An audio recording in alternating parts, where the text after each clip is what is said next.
Praise lord, అందరికీ వందనాలు. Shri Satyadeva ministries ఛానల్లో ప్రసారమవుతున్న విశ్వ విజ్ఞాన వేద పాఠాలు అనే కార్యక్రమాన్ని చూస్తున్నటువంటి క్రీస్తునందు దాసురాళ్లకు, సహోదరి సహోదరులకు, క్రీస్తు పిల్లలందరికీ మా నిండు మనసుతో ఘన స్వాగతం పలుకుతున్నాం. మనము సమయము పోనీయక దేవుని లేఖన కాంతిలో ప్రయాణం సాగిద్దాము.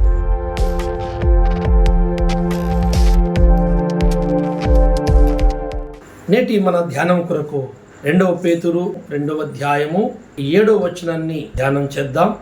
దుర్మార్గుల కామ వికార యుక్తమైన నడవడి చేత బహు బాధపడిన నీతిమంతుడగు లోతును తప్పించెను. ప్రార్థన చేసుకుందాం. పరిశుద్ధుడైన తండ్రి, దివ్య స్వరూపుడా, తేజస్సులో నివసించువాడా, తేజస్వరూపుడా, నీకు స్తోత్రములు. నీ ముఖాకాంతిలో సకల రహస్యాలను నువ్వు కనుగొనుచున్నావు. నీకు మరుగైనది ఏమీ లేదు తండ్రి. ఈ సమయంలో నీ బిడ్డలతో మాట్లాడే అవకాశం మరొక సమయం మాకు కల్పించినందుకు నీకు స్తోత్రములు. అయ్యా, నీ దాసుని మరుగు చేసి నీవే ఇక్కడ కూర్చొని మాట్లాడండి. వింటున్న బిడ్డలందరి ఉదయాలని మీరు దర్శించండి. అయ్యా, ఈ పాటలను వింటున్న కుటుంబాలని ఆశీర్వదించి దీవించండి. ప్రభా, ఈ పాఠాలు నా తండ్రి అనేకులు చూచి ఆత్మీయంగా బలపరచబడుటకు మీరు ముందుకు తీసుకెళ్ళండి, ప్రేరేపించండి, వాడుకోండి అనేకులని తండ్రి. ఈరోజు పాఠము మీరు మాట్లాడుతుండగా ప్రభా, అందరి హృదయాలను తెప్పరిల్ల చేసి ఏ విషయంలో అజ్ఞానులమో, ఇంకే విషయంలో మీకు అనుకూలంగా లేమో ఆయా విషయాలలో మేము సమీపస్థులమవుటకు, నీకు దగ్గర అవుటకు మాకు సహాయం చేయమని, ముందున్న అయా వాక్య పరిచర్యను మీరే ముందుకు తీసుకెళ్ళమని యేసయ్య పేరట ప్రార్థిస్తున్నాను తండ్రి, ఆమేన్. పేతురు రాసిన పత్రిక 2:7లో మనము చదివినట్లయితే, నీతిమంతుడైన లోతు అక్కడున్నటువంటి ప్రజల కామవికార చేష్టలను చూసి, దుర్మార్గులు కామవికార చేష్టలు, లోతు నివసిస్తున్న దేశము సొదొమ పట్టణము. నీతిమంతుడైన ఈ లోతు సొదొమ గోమెర్ర పట్టణంలో ఉన్నాడు, ప్రాంతంలో ఉన్నాడు. అక్కడి ప్రజలు కామాంధులు, వికార కామాంధులు, భయంకర పాపాలు చేయువారు, శరీర సంబంధులు. ఆ భయంకరమైన పాపులు వారి పాపాలను వాయువరుస లేకుండా, మరి పశు మానవ అనే తేడా లేకుండా ప్రవర్తిస్తున్న ఆ పాప మనుషుల మధ్యలో ఈ నీతిమంతుడు తన నీతిగల్ల మనస్సుని నొప్పించుకుంటూ బాధపడుతూ జీవిస్తున్నాడట. లేఖనం సెలవిస్తుంది. ఏమండి, లోతు నీతిమంతుడని లేఖనమే చెప్పుచున్నది. నీతిమంతులు ఈ కామాంధుల మధ్యలో ఎందుకున్నాడు? ఒక విషయం మనం తెలుసుకోవాలి. నీతిమంతుడు కామాంధుల మధ్యలో ఉండద్దు కదా, చీకటికి వెలుగు పొత్తు కుదరదు కదా.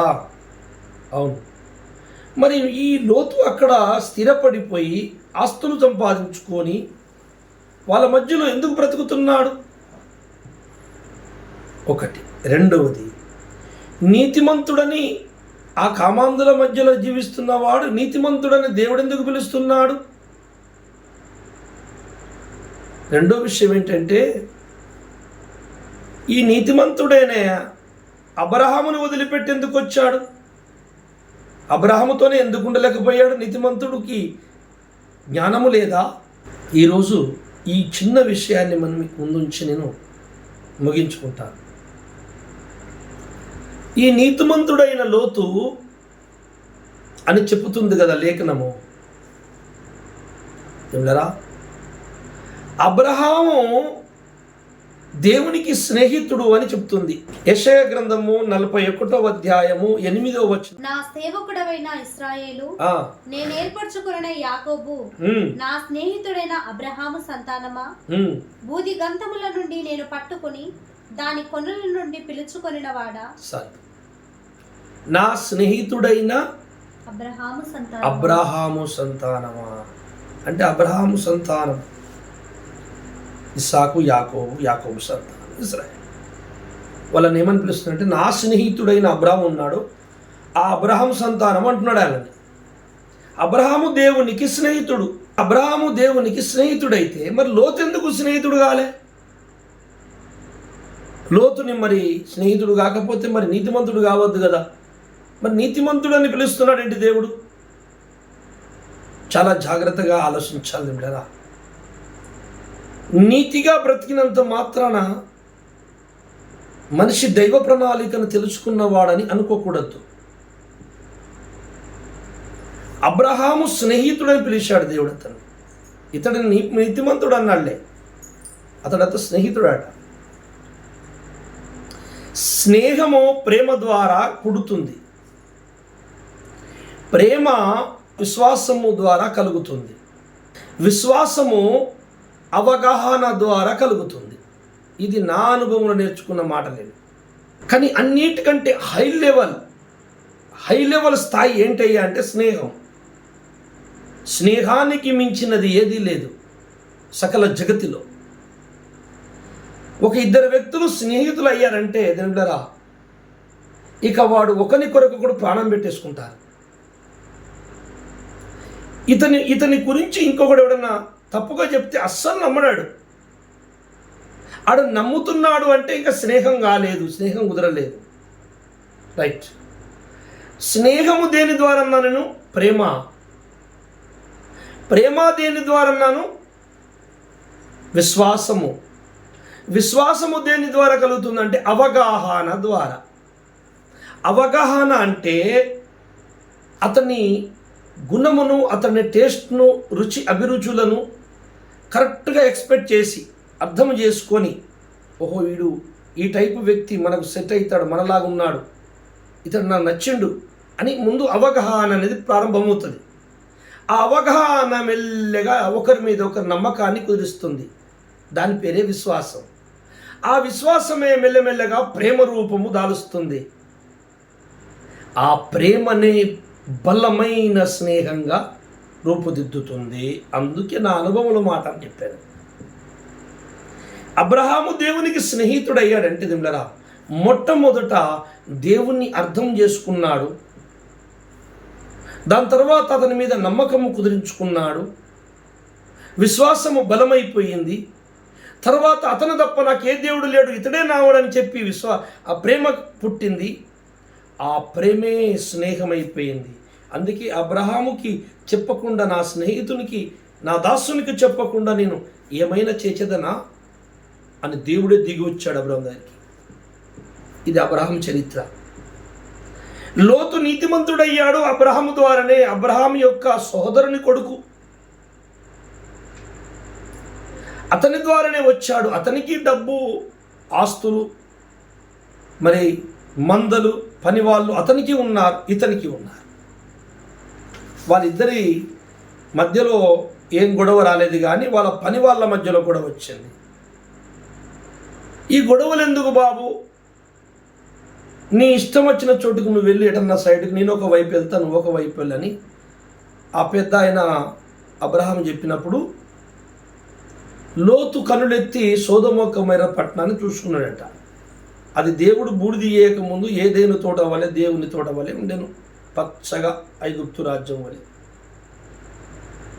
అయితే ఆ పచ్చగా ఉన్న దేశాన్ని చూసుకొని నేను ఇటు వెళ్తాను బాబాయ్ అని వెళ్ళిపోయాడు.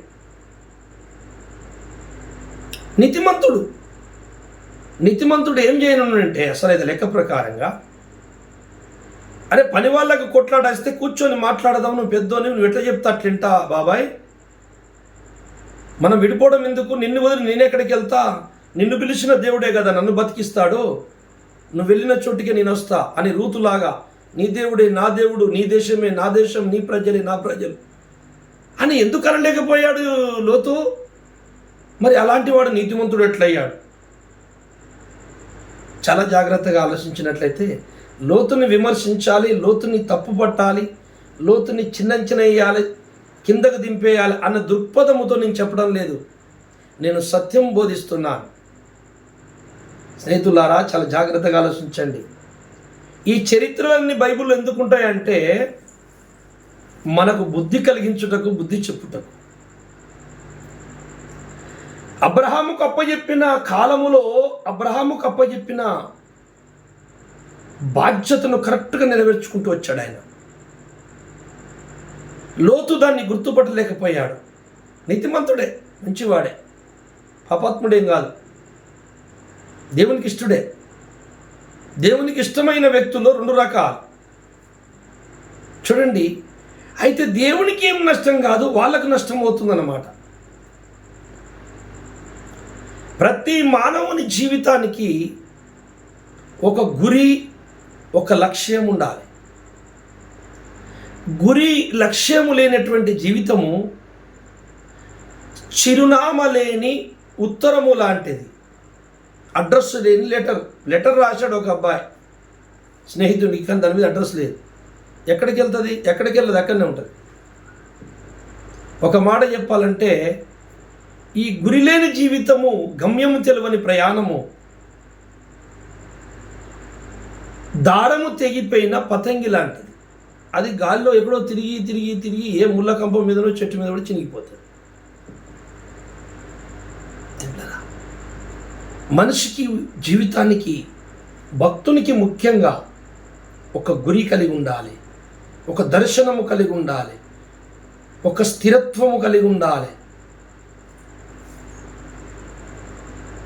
ఒక లక్ష్యము కలిగి ఉండాలి. అలా లేనటువంటి భక్తి, ఆ జీవితము అది ఎక్కడ ఆగిపోతుందో ఏమవుతుందో అతనికే తెలియదు. గురిలేని జీవితం అయిపోతుంది.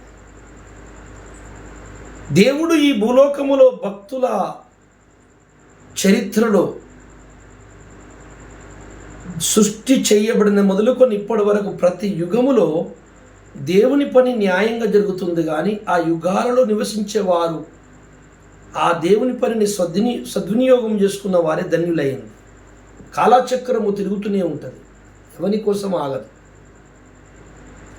పారే నీళ్లను ఒకసారే తాకగలవు, రెండోసారి తాగలేవు. ఎందుకంటే నువ్వు తాగిన నీళ్ళు వెళ్ళిపోతాయి, మళ్ళీ ఆ నీళ్ళు రావు. అలాగే ప్రతి మానవుని జీవితంలో దేవుడు తనకు అనుగ్రహించిన సమయాన్ని సద్వినియోగం చేసుకోవాలి. సమయము పోగొట్టుకోవద్దు. కాలము ఎవరి వశము కాదు, మనమే కాలవశమై ఉండాలి. కాలం బ్రహ్మస్వరూపం అని వేదం చెప్తుంది, బైబిల్ కూడా చెప్తుంది. నేనే భూత వర్తమాన కాలాలలో ఉండువాడను, నేనే ఆదియంతమైన వాడను. కాలస్వరూపుడు, కాలమైన దేవుడు. అనంత శక్తి క్షేత్రములోకి వెళ్ళి ఒక చిన్న అంశ అనంత శక్తి క్షేత్రమైన యేసు నుండి ఒక చిన్న అంశ కాలమై వచ్చింది. అందుకే నేనే ఆదియంతమన్నాడు, నేనే కాలమునన్నాడు. భూత వర్తమాన భవిష్యత్తు కాలంలో ఉండువాడను, సంచరించువాడను అన్నాడు. ఈ కాలము నీ వశము కాదు, నువ్వే కాలవశము కావాలి. కాలము నీకు అనుకూలంగా రాదు, కాలానికే నువ్వు అనుకూలంగా ఉండాలి. బైబిల్ చెప్తున్న సత్యం ఇది. మీరు సమయము పోనీయక సద్వినియోగము చేసుకునండి. అది నీ బాధ్యత బాబు, నీకోసం ఆగదది, సద్వినియోగం చేసుకో. ఈ కోటాను కోట్ల ప్రపంచాలలో భూలోక ప్రపంచం ఒకటి. దీని మీద కూడా, భూగ్రహం మీద ఆదాము లోకం ప్రారంభమైంది ఒక యుగం ఇది. అంతకుముందు ఎన్నో లోకాలు, యుగాలు గడిచిపోయినాయి ఈ భూగ్రహం మీద. ఏ యుగములో ఏ తరాలలో దేవుడు ఏ ఆజ్ఞలు పొందుపరిచెనో ఆ ఆజ్ఞలు పాటించిన వారు ధన్యులైపోయారు. మొట్టమొదట నోవాహు కాలముకు ముందు ఏమరా, ఆ తర్వాత ధర్మశాస్త్రం వచ్చిన దాకా ఒక ఆజ్ఞ అనేది లేదు. ఆజ్ఞ అతిక్రమం పాపమే కానీ లిఖితపూర్వకమైనటువంటి శాస్త్రం లేదు. పాపము అప్పుడు చూసి చూడనట్టు దేవుడు వదిలేడు. తర్వాత ధర్మశాస్త్రం వచ్చింది. ధర్మశాస్త్ర కాలాలలో నివసించిన వాళ్ళందరూ ధర్మశాస్త్రం తప్పక పాటించాలి. తర్వాత యేసు రక్తం వచ్చేసింది. యేసు రక్తము కిందికి వచ్చిన వాళ్ళు దేవుడు నియమించిన ఆజ్ఞలు పాటించాలి. ఇది ఈ యుగములో ఈ తరాలలో పాటించవలసిన విధానాలు. అలాగనే కోటాను కోట్ల ప్రపంచ దేవదూతల లోకాలలో కూడా దేవుడు అనంతమైన వైవిధ్యము కలిగిన ప్రపంచాలు, ఏ లోకానికి ఏ చట్టము నియమించారో అదే వాళ్ళు పాటించాలి. వాళ్ళే ధన్యులు. ఈ కాలం అనేది ఎవరి వశము కాదు, సమస్తము కాలవశమై ఉండాలి. అందుకని మనము చాలా జాగ్రత్తగా ఆలోచించినట్లయితే లోతుకు అప్పచెప్పిన సమయము, లోతుకు ఇచ్చిన కాలము, లోతుకి ఇచ్చిన ఒక గొప్ప అవకాశము లోతు కరెక్ట్గా సద్వినియోగం చేసుకోలే. నీతిమంతుడే అబ్రహాము చక్కగా సద్వినియోగం చేసుకున్నాడు. అందుకే అబ్రహాము దేవుని స్నేహితుడు అనబడ్డాడు. ఎలా అబ్రహాము సద్వినియోగం చేసుకోగలిగాడు? హెబ్రీ 11:13 వీరందరూ ఆ వాగ్దానముల ఫలము అనుభవింపకపోయినను దూరం నుండి చూచి వందనము చేసి తాము భూమి మీద పరదేశులమును యాత్రికులమై ఉన్నామని ఒప్పుకొని విశ్వాసము గలవారై మృతి పొందిరి. చాలు. అబ్రహాము దూరము నుండి ఆయన చేసిన వాగ్దాన ఫలములు ఇంకా అనుభవించలేదు. అంటే పరలోకం చేరుకోలే. భూమి మీద ఉండే వాళ్ళు ఏమనుకుంటున్నారంటే పరదేశులము యాత్రికులం. అంటే మా దేశం కాదు. సృష్టికర్త నన్ను పిలిచాడు. ఆయన ఎన్నటికైనా నన్ను తీసుకుని వెళ్తాడు. నేను ఎన్నటికైనా మరో ప్రపంచానికి చేరుకుంటాను. నా విమోచకుడు నన్ను రక్షిస్తాడు. నాది భూలోకము కాదు, మరో ప్రపంచం నాది అని అబ్రహాము విశ్వాసించాడట. అతనికి ఒక గురి ఉన్నది, గమ్యం ఉన్నది అతని జీవితానికి. అదే గురి గమ్యము లోతుకు గిట్ల బలంగా ఉన్నట్లయితే అబ్రహామును వదిలిపెట్టి పోయేవాడే కాదు. సరే పోతే పోయిండు. సోదొమ గొమొర్రా పట్టణంకి వెళ్ళినాక అది మోసం అని తెలిసినాక వెంటనే వెనుదిరిగి మరో ప్రాంతానికి వచ్చేసేవాడు. అక్కడ ఉండాల్సిన అవసరం ఏం లేదు. ఆయన బీదవాడేం కాదు, ఇతడు కూడా ధనవంతుడే. లోతు కూడా ధనవంతుడే. ఏదో బీదవాడు అడుక్కు తినేటట్టు స్థాయిలో ఉన్నాడు. పోయి అక్కడికి వెళ్ళగానే వాడు వీడు అప్పిచ్చి పనిచ్చి భూమి ఇచ్చి ఇరికిచ్చేసుకున్నారులే. ఇక లాక్కోలేక అక్కడే ఉండిపోయాడు, తీర్చలేక ఇరుక్కుపోయాడు అంటానికి వీలు లేదు. ధనవంతుడు ఆల్రెడీ. నువ్వేంట్రా నీ దగ్గర ఉండేది, నేను వెళ్ళిపోతున్నాను, వెళ్ళిపోవచ్చు. ఏం జరిగింది? సాతాను నీతిమంతులని కొంతమందిని భలే ఇరికిచ్చేస్తాడు. దేవుడారా 12వ వచనంలో ఏమని చూడండి. అందుచేత మృతతుల్యుడైన ఆ ముసలివాడైన మరణానికి సమీపించిన ఆ ఒక్క వ్యక్తి నుండి సంఖ్యకు ఆకాశ నక్షత్రముల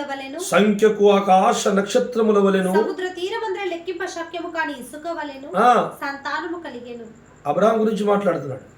మృతతుల్యుడు, ముసలుడు, అవకాశమే లేదు పిల్లలు పుట్టే. కానీ దేవుడు ఒక ప్రత్యేకమైన కార్యం చేస్తున్నాడు. అతని గర్భము నుండి వచ్చే ఒకే ఒక కుమారుడు ఇస్సాకు. అతని కంటే లెక్కించలేని ఆకాశ నక్షత్రముల కంటే, ఉష్క రౌతుల కంటే ఎక్కువ సంతానం అవుతుందట. ఎక్కడ పోయిందండి ఇస్రాయేల్? చిన్న దేశం కింద అంత ఉన్నారు భూమి మీద. అంటే తన గర్భములో పుడుతున్న అక్షరార్థమైన వ్యక్తుల గురించి బైబిల్ చెప్పట్లేదు. విశ్వాస వీరుడైన అబ్రాహాముకు పిల్లలు, విశ్వాసులందరూ ఆయన పిల్లలే. అంటే గురి కలిగిన జీవితం, దేవుని మీద విశ్వాసము కలిగిన జీవితం. అబ్రహాముకు నమ్మకం, లోతుకు కూడా నమ్మకం ఉంది. దేవుడు ఉన్నాడు, దేవుని భయం ఉంది. కానీ అతడికి బలమైనటువంటి స్నేహము లేదు దేవునితో. స్నేహము లేకపోవడము ద్వారా స్నేహంగా మారలేదు గనక భక్తి. అందుకే అన్నాడు, ఆనోకు దేవునితో నడిచెను. అంటే స్నేహితుడు, స్నేహం కుదిరింది. దేవునికి భక్తునికి స్నేహముగా మారాలి సంబంధం. మీరు చూడండి, యేసు ప్రభు శిష్యులు కానీ, పౌలయ్య గారు కానీ, అటు చూస్తే ఏలిషా, ఏలియా, దావీదు కానీ, వాస్తవానికి వాళ్ళ చరిత్రను మీరు బైబిల్లో చదివితే ఎట్లుంటుందంటే, ఒకసారి వాళ్ళు మాట్లాడుకుంటుంటే ఇద్దరు ఫ్రెండ్స్ మాట్లాడుకున్నట్టుంటుంది. భక్తులు మాట్లాడుతుంటే దేవునితో ఆడ కూర్చొని మాట్లాడుకుంటారు. ప్రభువా, నేను నీతిమంతుని కదా, నీకోసమే బ్రతికాను కదా, నన్ను ఎందుకు ఇట్లా చేస్తున్నావు అని ఈయన అడగడం, ఆయన చెప్పడము. దేవుని స్నేహంగా మారిపోతారు. దేవుని కొరకు ప్రాణం పెట్టడానికి సిద్ధమైపోతారు. అందుకే అబ్రహాము తన కుమారుని బలి ఇమ్మంటే కొద్ది కూడా వెనకకి ఆడలేదు. ఆడలేదు. లోతు అలా కాకుండా దేవుడంటే భయం ఉన్నది, దేవుడు నీతిగా బ్రతికేటువంటి లక్ష్యం ఆయనకు ఉన్నది. కానీ అతనికి ఒక గురి, ఈ జీవిత యాత్ర ముగించిన తర్వాత నేను ఏం జరగబోతుంది అనే దాని మీద అతనికి కరెక్ట్ అవగాహన లేకపోవడం ద్వారా అతడు ఎంచుకున్న మార్గము రాంగ్ అయిపోయింది. సొదొమ గొమొర్రా పట్టణం వెళ్ళిపోయాడు. కానీ అక్కడ అతడు ప్రతి దినము ఆ నీతిగల్ల మనసుని నొప్పించుకున్నాడు. అసలు ఏం జరిగింది అక్కడ? ఎందుకు ఆగుతుండు? మరి నొప్పించుకోవాల్సిన అవసరం ఏమున్నది? అక్కడ నుంచి వాళ్ళని వదిలిపెట్టి బయటకు వచ్చేయచ్చు కదా. రాలేకపోతున్నాడు. లోతు ఎందుచేత రాలేకపోతున్నాడు? దేవుడే పోయి ఆ లోతుని బయటికి లాక్కొచ్చేంత పరిస్థితి దేవునికి ఎందుకు పట్టింది? అది కూడా తెచ్చేవాడు కాదు, కానీ అబ్రహాము తన స్నేహితుడు కదా. అతన్ని మెల్లగా బతిలాడి వేడుకొని 10 మంది ఉన్నా రక్షిస్తారా సార్ అంటే, సర్లే నువ్వు అనేది నాకు అర్థమైందిలే, నీ లోతు గురించే కదా అని దేవుడు మనసులో అనుకొని వచ్చాడు. అబ్రహాముకి ఇచ్చిన వాగ్దానము బట్టే లోతును బయటకు లాక్కొచ్చాడు. ఆయన రావట్లా, దేవుడు లాక్కు రావాల్సి వచ్చిందండి బయటికి. నీతిమంతుడు రావట్లా. ఏం జరిగిందో ఆదికాండము 19వ అధ్యాయము 1వ వచనాన్ని ఒకసారి చదువుకుందాం. ఆ సాయంకాలమందు ఆ ఇద్దరు దేవదూతలు సొదొమ చేరునప్పటికీ లోతు సొదొమ గవిని యొద్ద కూర్చుండి ఉండెను. చాలు. యెహోవా దేవుడు భూమి మీదకి వచ్చాడు. అబ్రహాము ఇంటి దగ్గరికి వెళ్ళాడు. అబ్రహామును కలుసుకున్నాడు. అబ్రహాము త్రిత్వ దేవుణ్ణి గుర్తుపట్టాడు, సాగిలపడ్డాడు, నమస్కారం చేశాడు. చారమ్మ పిండి రొట్టెలు విసికింది, మంచి కొవ్విన ఎద్దును కోశాడు, భోజనం తయారు చేశాడు. నాన్నగారు ఎండలో పడొచ్చారు, చేతులు కాళ్ళు కడుక్కొని కొంచెం సేద తీర్చుకోండి అని మనిషితో మాట్లాడినట్టు మాట్లాడి, దేవుడు ఏంట్రా అబ్రహాము, నా కాళ్ళకు మట్టి అంటడం ఏంటి, నాకు ఆకలి అవ్వడం ఏంటి, నాకు విశ్రాంతి నీడకు ఎండ దెబ్బ తగలడం ఏంటి, పిచ్చోడి వారా నువ్వు, నేను దేవుణ్ణి అని దేవుడు అనలా. తన చిన్న పిల్లలు ఏం చెబితే అది చేస్తే ఏమవుతుందంటే వాళ్ళు ఆనందిస్తారని దేవుడు అప్పుడప్పుడు మనం చెప్పినట్టు చెప్తుంటాడు చిన్నవి. అలాగే అబ్రహాము చెప్పినట్టు వింటున్నాడు. సర్లే కాళ్ళు కడుక్కోవాలన్నా కడుక్కుంటానులే, ఎక్కడ కూర్చోవాలి, ఇక్కడ కూర్చోవాలి నా అబ్బాయి, కూర్చుంటానులే. ఏం చేస్తావు? రొట్టెలు చేసి మాంసం వండి పట్టుకొస్తాలే నన్ను. పట్టుకురాపో, తినయ్యా అంటే తిన్నాడు, చేయి కడుక్కున్నాడు, మంచినీళ్ళు తాగారు. ఇక వెళ్దాం పద, అక్కడ దాకా సాగనంపి వస్తానని బయలుదేరిండు అబ్రహాం. స్నేహితుడు, ఫ్రెండు. స్నేహితులారా, నేను ఇప్పుడు చెబుతున్నాను, భూమి మీద భక్తుల విషయంలో పౌలు పరిశుద్ధాత్మ పూర్ణుడే ఒక మాట అన్నాడు, క్రీస్తు స్వరూపము మీ యందు ఏర్పరచబడేంత వరకు నాకు మరలా ప్రసవ వేదన. క్రీస్తు స్వరూపము నీ లోపల రావడం అంటే అర్థం ఏంటంటే దేవుని స్నేహితుడవడం. నువ్వు దేవునికి స్నేహితుడై స్నేహం కుదిరిపోవాలి. ప్రేమ ప్రేమ ప్రేమ దేవుని మీద ప్రేమ విపరీతమై అది అత్యున్నత శిఖరాగ్రానికి చేరుకొని అది స్నేహముగా మారిపోదా. ఏంటి డాడీ, ఏంటి బాబు అని మాట్లాడుకోవాలా. అంత పర్ఫెక్ట్ అవుతుంది అనమాట. ప్రభువా ఇలా అయింది ఏంటి, మీరు చూడట్లేదా? చూస్తున్నానులే, నీకేం భయం లేదు, వెళ్ళు. సరే బాబు మాట్లాడు. అసలు ఓసారి నిజమైన భక్తులు పక్కనోడు చూస్తే పిచ్చికిట్ట లేచిందేమో అని అనుకుంటారు. మాట్లాడతారు వాళ్ళు దేవునితో, అక్కడ చూస్తే వాడు ఉండడు. చాలాసార్లు నేను నవ్వుకుంటూ ఉండేవాడిని. నేను భోజనం చేసేటప్పుడు ఒక రోజు నవ్వుకుంటూ తింటుంటే పాస్టర్ అమ్మ అంటుంది, పిచ్చ నీకు నువ్వే నవ్వుకుంటున్నావు, అసలు ఏం జరుగుతుంది తెలియదు. నేను ప్రపంచంలో ఉన్నా, ఆయన నీ నోటి అడిగితే ఆయన నోటి చెప్పుతున్నా, నాకు అది విని నవ్వుకుంటా, నన్ను తినుకుంటూ నవ్వుతున్నా. అది తర్వాత ప్రసంగంలో పడింది. అట్లుంటుంది స్నేహం కుదిరితే. స్నేహం అనేది ఒక మాటగా అదొక పిచ్చి. స్నేహం అనేది దేవునితో కుదిరినామంటే ఆ దేవుడు ఎట్లా చెప్తాంటే చెప్తావు. మన్ను బుక్కురా అంటే మన్ను బుక్ ఎత్తావు, రెండు పిరికడంతా మన్ను బుక్కురా అంటే బుక్కుతావు, బాయిలో దునుకుండా దునుకుతావు. అందుకే బయట కూడా చూడండి, విపరీతంగా స్నేహం కుదిరిన వాళ్ళని విడదీయలేడేవాడు. స్నేహం అట్లాంటిది. ప్రేమ దాటిపోతుంది అగ్రస్థానానికి, అది స్నేహం అవుతుంది. అందుకే నా ప్రేమికుడు ప్రేమగల్లా అబ్రహాము అనలా, నా స్నేహితుడు అన్నా డైరెక్ట్. Friend, my friend. దేవుళ్ళగా లోతు దేవుని విషయములో స్నేహంగా మారలే.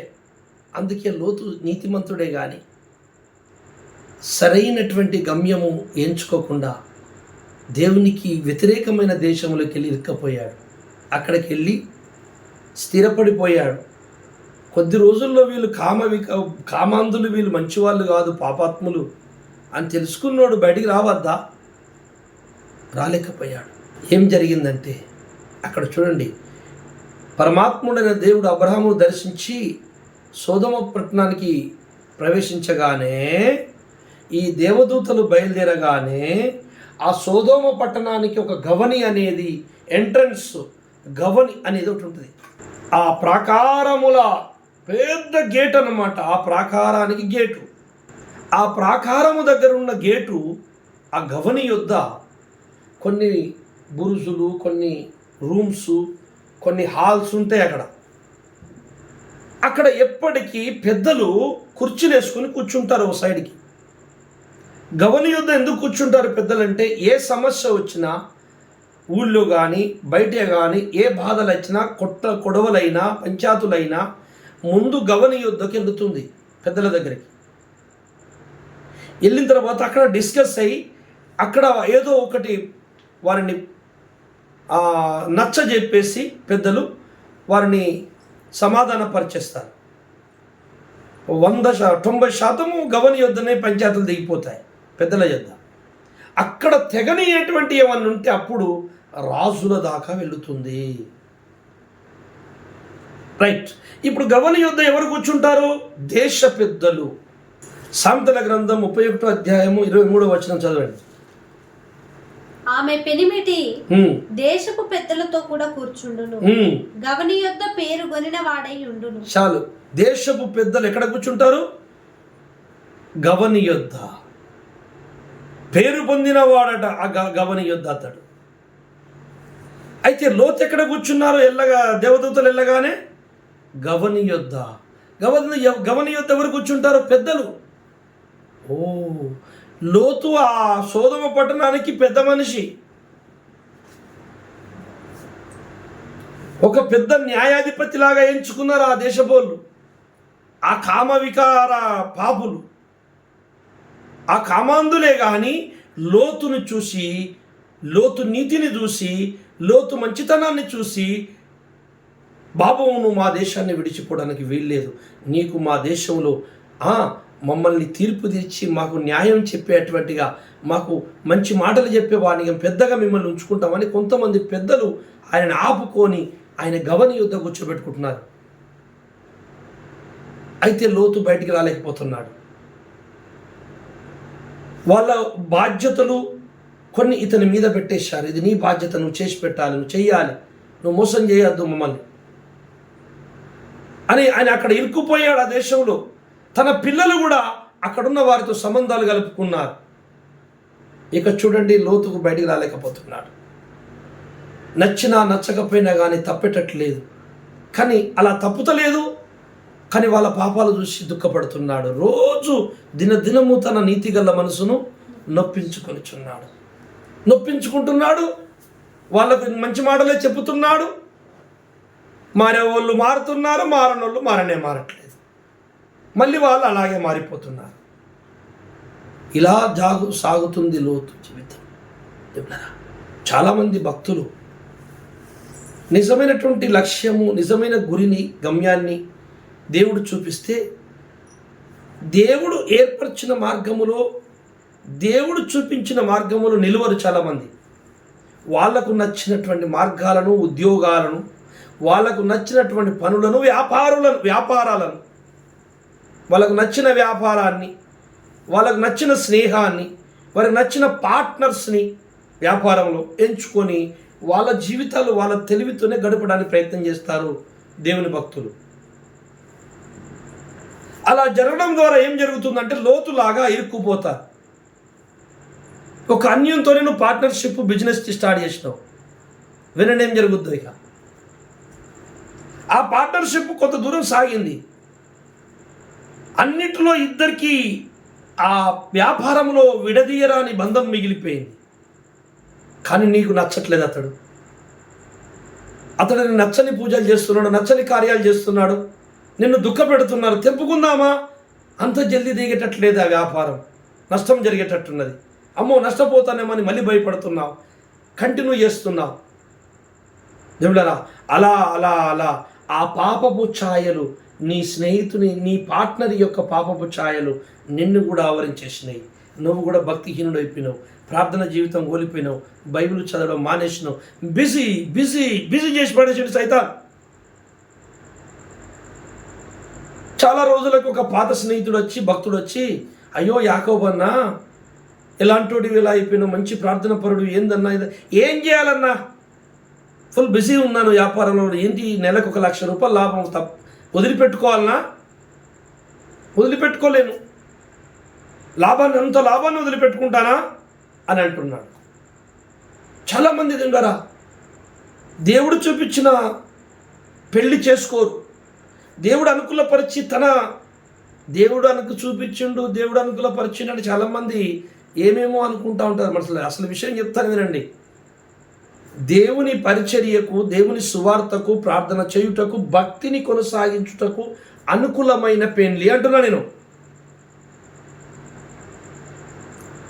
చాలామంది వారికి నచ్చిన పెళ్లి చేసేసుకుని ఏమవుతుందంటే ప్రార్థన జీవితం అంతా కుప్పగూలిపోతుంది, పేక మెడల్లాగా. లైఫే వేస్ట్ అయిపోతుంది, క్రీస్తులో కూడా ఉండకపోవచ్చు. అదే ప్రార్థనకు అనుకూలమైన వ్యక్తి, నీకు నచ్చినా నచ్చకపోయినా, ఫిజికల్గా నచ్చకపోయినా, అందము లేకపోయినా, ప్రార్థనకు అనుకూలంగా ఉంటే చాలరా అనుకునేవైతే దేవుడు అబ్రహాములాగా నిన్ను దీవించేస్తాడు. లైఫ్ ఆ పార్ట్నరే కానీ, ఈ పార్ట్నరే కానీ, ఉద్యోగమే కానీ, మనకు బైబిల్ చదవాలి, వాక్యము చదవాలి, ప్రార్థన చేయాలి, ఉపవాసము చేయాలి, కూటాలకు వెళ్ళాలి, ఆదివారం చర్చికి వెళ్ళాలి. భక్తి జీవితాన్ని మాత్రం ఏమాత్రం తక్కువ లేకుండా సాగించడానికి అనుకూలమైనటువంటి ఉద్యోగాలు, వ్యాపారాలు, పెళ్ళిళ్ళు చూసుకో. అలాంటి మార్గాలను ఎంచుకోవాలి. లోతుకు సోదొమ గొమొర్రా పట్టణము అనుకూలము కాదు. అతడు నీతిమంతుడు. అసలు లెక్క ప్రకారంగా అతడు ఒంటరిగా ఉన్నా బాగుండు, లేదా అబ్రాహాముతో ఉన్నా బాగుండు. అక్కడికి వెళ్ళే వరకు తెలియదు, వెళ్ళిన తర్వాత ఇరుక్కపోయాడు. ఇప్పుడు బయటికి రాలేకపోతే దేవుడే పోయి చెయ్యి పట్టుకొని లాక్కురావాల్సి వచ్చింది.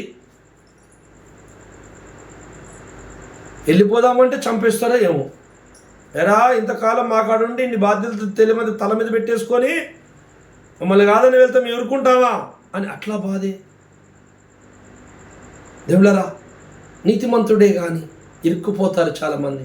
మీరు భక్తులే కానీ మీరు దేవుని అడగకుండా, దేవుని వాక్యాన్ని ధ్యానించకుండా, మీ ఇష్టం వచ్చిన మార్గాన్ని ఎంచుకొని మీరు ఇరుక్కుపోతారు. ఫస్ట్ పాయింట్ మీరు గుర్తుపెట్టుకోండి. నెంబర్ 1 దర్శనం, అబ్రహాము దర్శనం ఏంటో తెలుసా?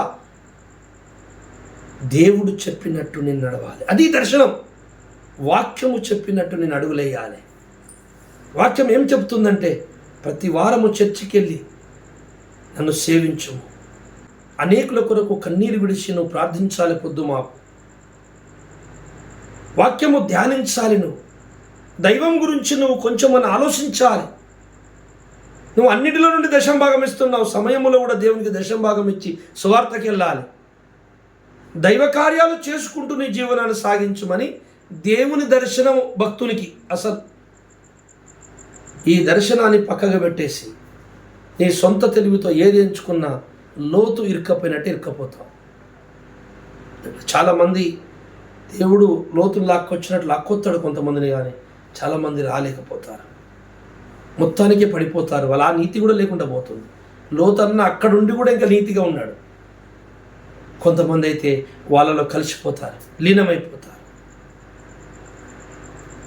దేవుడా, మనం చాలా జాగ్రత్తగా ఆలోచించినట్లే ధనము, సంపద, పలుకుబడి, పెత్తనం ఇది మనిషిని వెంటాడి వెంటాడి చంపేస్తాయి, ఆత్మీయ జీవితాన్ని చంపేస్తాయి. మన దగ్గర ఏమీ లేనప్పుడు ఆకలి వెంటాడుతుంది, అన్నీ ఉన్నప్పుడు కోరికలు, ఆశలు వెంటాడుతాయి. మరి ఎప్పుడు మనిషి ఏది వెంటాడకుండా ఉంటాడు? ఉంటే ఓ బాధ, లేకపోతే ఒక బాధ. ఈ రెండు విషయాల్లో ఒక ఏకరీతిగా ఎవరుంటారంటే అబ్రహాం లాగా దేవునికి స్నేహంగా మారిపోవాలి,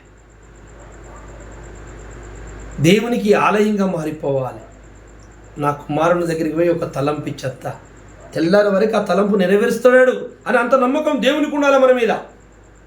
నా దేవుడు ఎప్పుడొచ్చి చెప్పినా, ఏది చెప్పినా చేయడానికి నేను సిద్ధమే అనే మనసు నీకు ఉండాలి భూమి మీద. అప్పుడే ఇద్దరికి స్నేహం కరెక్ట్గా కుదురుతుంది. దేవుడారా, ఒక శిష్యుడితో దేవుడు మాట్లాడు, నపుంసకుడు వెళ్ళిపోతున్నాడు అతనికి. పిలువగానే రెడీ, సిద్ధం ప్రభు అన్నాడు. పరిగెత్తుకుంటూ వెళ్ళాడు. ముఖం కడుక్కోవాలి, ఆగండి సార్, ఇప్పుడు పొద్దున్న 5 గంటలకు వచ్చి మాట్లాడినా 4 గంటలకి. ఆగు ప్రభు, ముఖం కడుక్కొని కొంచెం నీళ్ళు కొట్టుకొని పలగలు వేసుకొని ముఖం కడుక్కొని ఒక టీయో కాఫీ తాగి వెళ్తాలే, పరిగెత్తుతలే. అవేమి లేదు, లేత్తనే ఉరుకుతాడే వాడి. నువ్వు సిద్ధంగా ఉన్నావా దేవుడు మాట్లాడితే? అందుకే ప్రతి భక్తునికి ఒక గురి, ఒక గమ్యం, ఒక లక్ష్యం ఉండాలి. అవేవి లేకపోతే నిందరా నీ జీవితము ఎటెళ్ళుతుందో, ఏమవుతుందో, ఏం జరిగిపోతుందో తెలియదు. ఇవన్నీ కలిగినటువంటి భక్తుడు అబ్రహాం. సామెతల గ్రంథం 23వ అధ్యాయము 2వ వచనం ఒకసారి చదువుదాం. నువ్వు తిండిబోతు అయిన ఎడలా నీ గొంతుకు కత్తి పెట్టుకొనుము. అదిగో చూడండి. అతని రుచిగల పదార్థములను ఆశింపకుము, అవి మోసపుచ్చు ఆహారములు. ఐశ్వర్యము పొంద ప్రయాస పడకుము, నీకు అట్టి అభిప్రాయం కలిగినను దాన్ని విడిచిపెట్టు. అది అతిగా తిండిబోతు కాకుము, గొంతుకు కత్తి పెట్టుకోమని. కత్తి పెట్టుకుంటాడు ఎవడన్నా? నాకు కొన్ని రోజుల క్రితం వచ్చి దేవుడు చెప్పిండు, అరే బాబు బాగా నీసు తినకురా, నీకు పడది, పడితే నీసు ఎక్కువ తింటే నీకు పడతలేదు కనుక నా పని చేయలేవు, ఇట్లాగే రోగం వచ్చి పడుకుంటావు, లాభం ఏముంది అన్నాడు. అబ్బా దేవుని పని చేయాలి, అమ్మ దేవుని పని ముఖ్యం, దేవుడి పని చేయకపోతే నా జీవితం ఎందుకు అని నేను బంద్ పెట్టేసి నేను ఒక పూట సాఫ్ట్గా పప్పుతోనో కూరగాయలతో తిని నేను మెయింటైన్ చేస్తుంటే దేవుని పని చేయడానికి అనుకూలంగా ఉన్నది. ఈ అనుకూలంగా ఉంది కదా, ఎందుకు ఎడగొట్టాలి, ఇట్లనే సాగుదాం. కానీ నాకు కోరిక ఉంది తినాలని, కానీ దేవుని కోసం చంపుకోమని మనసు చెప్తుంది. ఈ రెండిట్లో దేవుడు చూసేటోడు ఏది ఎక్కువ ఎంచుతాడు? నా కోసం బతకడానికి, నా పరిచయం చేయడానికి వీడు ఇది మానుకోగలడా? అతని రుచిగల్ల భోజనములు ఆశింపకము, అవి మోసపుచ్చు ఆహారములు. జాగ్రత్త వినాలి, మోసము చేస్తాయి. ఆ కోరికలు, ఆ పెత్తనాలు, ఆ డబ్బు, ఆ ధనము, ఐశ్వర్యము కోరికలు నిన్ను మోసం చేసేస్తాయి. 20వ అధ్యాయము 21వ వచనం చదువుదాం ఒకసారి. మొదట బహు త్వరితముగా దొరికిన తొందరగా సంపాదించుకున్న ఆస్తి తుదకు అది దీవెనొందకపోవును. తుదకేమైతుంది? దీవెన ఉండదు. బైబిల్ స్పష్టంగా చెప్తుంది కదా, ధనాపేక్ష సకల విధములైన కీడుకు మూలం. ధనముండడము లేకపోవడము కాదు అక్కడ, దాని మీద ఆపేక్ష కలిగి ఉండడమే మోసం అంటుంది బైబిల్. ఎన్ని రకాల కీడులోకి తీసుకెళ్తుందంటే అది ఎంతమందినన్నా మోసం చేయగలుగుతాడు, ఎన్ని అబద్ధాలైనా చెప్పగలుగుతాడు, ఏ పాపానికైనా దిగజారిపోతాడండి. ఆ అపేక్ష, ఆశ, కోరికలు ఉన్నాడు మనిషి. దేవునికి ఇష్టడుగా బ్రతకాలంటే మొట్టమొదట లోపల ఆపేక్ష వదులుకోవాలంతే. నీ ఆపేక్ష ఒకటై ఉండాలి, ఏంటంటే పరలోకమందున నా తండ్రే నా సర్వం, ఆయన ఉంటే చాలు. అబ్రాహాముకు ఆస్తి ఉన్నది కానీ ఆస్తి మీద ధనం మీద లేదు, పరమాత్ముని మీద ఉన్నది. అందుకే ఎండవేళలా ఎదురు చూస్తాండు, నా ప్రభువు పిలిచిండు, నేను రచిన ఎన్నడు మళ్ళా రాకపోయా, కనబడకపోయా అని ఎండవేళలా చూస్తుంటే త్రియేక దేవుడు నడుచుకుంటూ వస్తున్నాడు. ఈరోజు నువ్వు కూడా నా ప్రభు వచ్చిన రోజు నా చల్లని కౌగిలికి వెళ్ళిపోతా, అక్కడ బంగారు వీధుల్లో తిరుగుతా, నా ప్రభు యుగ యుగాలు నన్ను బ్రతికిస్తాడు, నాకు నిత్య జీవం ఇస్తాడు, కొత్త శరీరం ఇస్తాడు. ఎన్నటికైనా మా నాన్నగారు వచ్చేస్తారుగా, ఇవి ఉంటేంది పోతేంది, ఉన్నన్ని రోజులు అట్లా వాడుకుంటా పని చేస్తా దేవుని కోసం అని చెప్పి నువ్వు తీర్మానం చేసుకుంటే ప్రభువే నీకు స్నేహితుడైపోతాడు. బైబిలుతో స్నేహం చేయి, వాక్యముతో స్నేహం చేయి. దేవుడారా, మనం చాలా జాగ్రత్తగా ఆలోచించినట్లయితే త్వరితముగా దొరికిన ఆస్తి అది దీవెన నుందకపోవును. ధనాపేక్ష సకల విధములైన కీడుకు మూలం. ఆపేక్ష, కోరికలు ఉండకూడదు. మన మనస్సు విశాలమై ఉండాలి. లోతు ధనాపేక్ష లేదు కానీ అతడు గురి లేకుండా, ముందు చూపు లేకుండా దేవుడారా అక్కడికి వెళ్ళిపోయాడు, ఇరుక్కుపోయాడు. చాలామంది నీతిమంతులు అలా ఇరుక్కుపోతారు. అబ్రహాములో నిరీక్షణ ఉంది, ఎదురు చూపు ఉంది, భవిష్యత్తు ప్రణాళిక అతనికి తెలుసు గనుకనే కొడుకును బలి ఇచ్చేందుకు ఏమాత్రం వెనకాడలేదు. ఏమనుకున్నాడంటే, మృతులను లేపువాడు నా దేవుడు ఎవరు?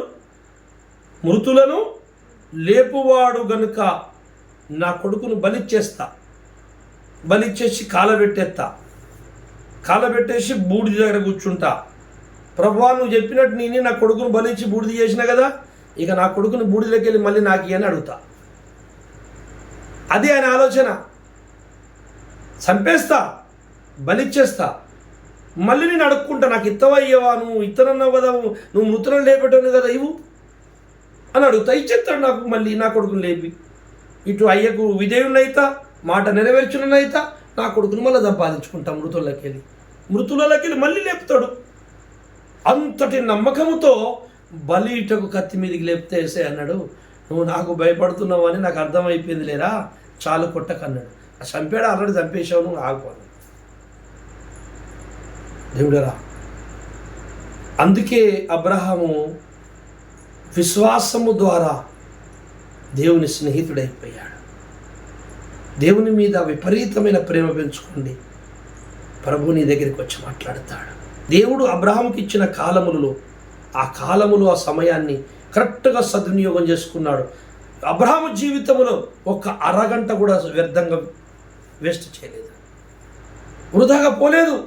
తనకిచ్చిన ఆయుష్ మొత్తము పర్ఫెక్ట్గా వాడుకున్నాడు దేవుడు. అబ్రహాం పర్ఫెక్ట్గా దేవుని కొరకు వాడాడు.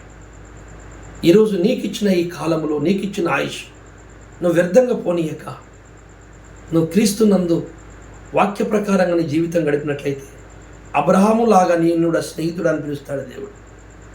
తన శిష్యులను స్నేహితులను పిలిచాడు. నా చెలికాడ అన్నాడు యూదాతో.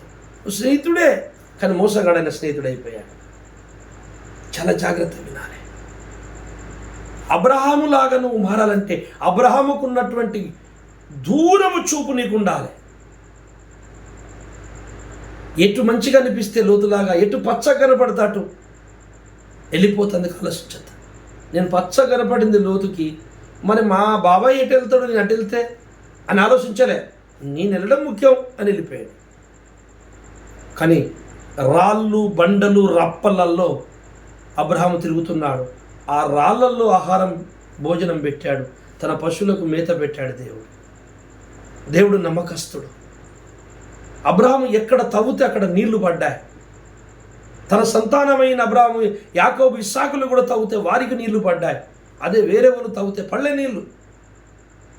నీతిమంతుడు ఏది ముట్టుకున్నా అది 100 మందికి 1,00,000 మందికి మేలు జరుగుతుంది. నిరీక్షణ కలిగిన వాడు ప్రార్థిస్తే ఈ ప్రపంచానికి మేలవుతుంది. స్వార్థపరుడు తన బతికేవాడు ప్రార్థిస్తే ఎవరికి మేలు కాదు, తన జీవితం కూడా ముందుకు సాగదు. అందుకే అబ్రహాములాగా ఒక లక్ష్యం కలిగి మనం ముందుకు సాగుదాం. తండ్రి, అబ్రహాము స్నేహితుడా, మా స్నేహితుడు అయిపో. మేము అబ్రహాము పిల్లలనే కదా. అబ్రహాం పిల్లలంటే ఇశ్రాయేలు కాదు, విశ్వాసులు. మనందరం కూడా అబ్రహాం పిల్లలం. అబ్రహాముని మనకు దేవుడు తండ్రిగా పెట్టాడు పరదేశంలో. విశ్వాస వీరులందరూ అబ్రహాము సంతానమే. అబ్రహాము జీన్స్కు పుట్టిన వాళ్ళే, ఆత్మీయ జీన్స్, ఆత్మ సంబంధమైన పిల్లలం. దేవుళ్ళరా, మనం ఎన్నటికైనా యేసయ్య వచ్చినప్పుడు శబాష్ అని మనల్ని అనాలి. అందుకే మనందరం ఈరోజు దేవుడు ఈ తరములో, ఈ యుగములో మనకు అప్పచెప్పిన ఆజ్ఞను మనం పాటించి ధన్యులమైదాం. లోతు వలె దూరము నుండి అందంగా ఉన్నదని చూసి పరిగెత్తక, అబ్రహాములాగా దేవుడు చెప్పిన చోటే కూర్చొని దేవునికి అనుకూలమైన పనులు ఎంచుకొని, అనుకూలమైన మార్గాలని ఎంచుకొని మనము మన భక్తి జీవితాన్ని కొనసాగింపు చెప్తాం. పరిశుద్ధాత్మ సహాయముతో ఈ ఇహలోక జీవిత యాత్రను మనము భక్తి ప్రపత్తులతో ముందుకు వెళ్దాం.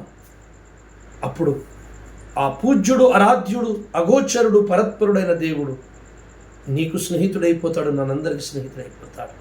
స్నేహం కుదరాలే, ఖచ్చితంగా ప్రతి క్షణం నీతో మాట్లాడుతుంటాడు. ఆ మాట్లాడే విధానం ఇంకొకరికి ఎవరికి తెలియదు, నీకే తెలుస్తుంది.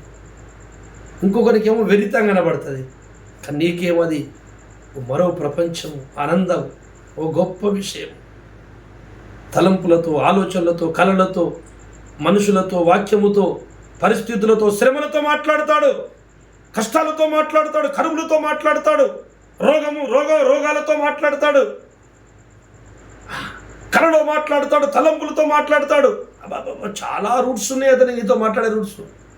అన్ని రూట్లలో ఆయనను గుర్తుపట్టేటట్టు నేను తయారు చేస్తాడు. సకల విధములైన అనుభవ జ్ఞానం నీకు నేర్పించి నేను నిలబెట్టాల భూమి మీద చూస్తున్నాడు దేవుడు. ఈ రోజు నుంచి మీరు అడగండి, ప్రభువా, అబ్రహాముకున్న నిరీక్షణ మాకు పుట్టించు, అబ్రహాముకున్న పట్టుదల మాకు పుట్టించు, అబ్రహాముకున్న విశ్వాసం మాకు దయచేయి. అబ్రహాము నీ దగ్గర పొందుకున్న ఆ బిరుదు మేము పొందుకున్నట్టుకు మాకు సహాయం చేయి. మా నిజ స్నేహితుడా, ఏ విశ్వానికి మిత్రుడా, రండి మా దగ్గరికి అని అందరం ప్రార్థించుదాం. ఈ లేఖనము, ఈ పాఠము మీ హృదయములు, నా హృదయములు, మనందరి హృదయములు దేవుడు ఫలింపచేయును గాక. ప్రార్థన చేసుకుందాం. పరిశుద్ధుడవైన మా తండ్రి, సకల చరాచర జగతికి మూలమా, అఖిల బ్రహ్మాండానికి నిర్మాణకుడా, సర్వేశ్వర నీకు స్తోత్రములు, కృతజ్ఞతలు. ఈ సమయములో లోతుని, అబ్రహాముని మా ముందు పెట్టి కొన్ని సంగతులు మాకు నేర్పించినందుకు నీకు స్తోత్రం. అయ్యా, ప్రతి జీవితానికి ఒక గమ్యము, ఒక గురి ఉండాలి. గురి గమ్యము లేకుండా, ఒక లక్ష్యము లేకుండా, ఒక ఆలోచన లేకుండా సాగినట్లయితే అందులో దైవసిద్ధం ఉండదని, సాతాను మోసం చేస్తాడని నేర్పించా. దేవుని వాక్య ప్రకారంగా, వాక్యానికి అనుకూలమైన జీవితాలను ఎవడైతే ఎంచుకుంటాడో మార్గాలను, అలాంటి వాడు దేవునికి స్నేహితుడవుతాడు అని నేర్పించా. ఈ 2 పాఠాలలో విన్నటువంటి బిడ్డలు, అయ్యా, మాకును ఈ 2 పాఠాలు అబ్రహాముకి ఇచ్చినటువంటి పాఠాన్నే, ఆ అబ్రహాము యొక్క జీవితంలో జరిగినటువంటి సంఘటనలే మా నిజ జీవితానికి మాకును అయ్యా మార్గదర్శిగా పాటించేవారిగా మేము ఉండుటకు మాకును సహాయం చేయండి. దీవించండి, ఆశీర్వదించండి. ప్రభా, నీ పాఠాలు వింటున్నటువంటి బిడ్డలందరి హృదయాల్లో, వారి కుటుంబాలను నీ కృప చూపుమని వారిని ఆశీర్వదించుమని, వారి పిల్లలను, వారి పనులను, వారి హృదయాలను క్రీస్తునందు స్థిరపరచుకున్నటకు సాయం చేయమని, తప్పుడు మార్గములు, తప్పుడు ఉద్యోగాలు, తప్పుడు పనులు నా తండ్రి ఎంచుకోకుండా లేఖనానికి, భక్తికి అనుకూలమైన పనులు ఎంచుకున్నటకు అందరికీ సహాయము చేయమని, ఇది కడవరి దినము గనుక అందరూ నా తండ్రి గురి కలిగి ఉండుటకు నీ వైపు చూడటకు సహాయం చేయమని, మాకును సహాయం చేయమని మా రక్షకుడు ప్రభువైన యేసు నామములో ప్రార్థిస్తున్నాను. ఆమేన్. మంచిది, అందరికీ వందనాలు. Praise the lord. మరొక దినం అందరం కలుసుకుందాం. దేవునికి మహిమ కలుగును గాక. Praise the lord.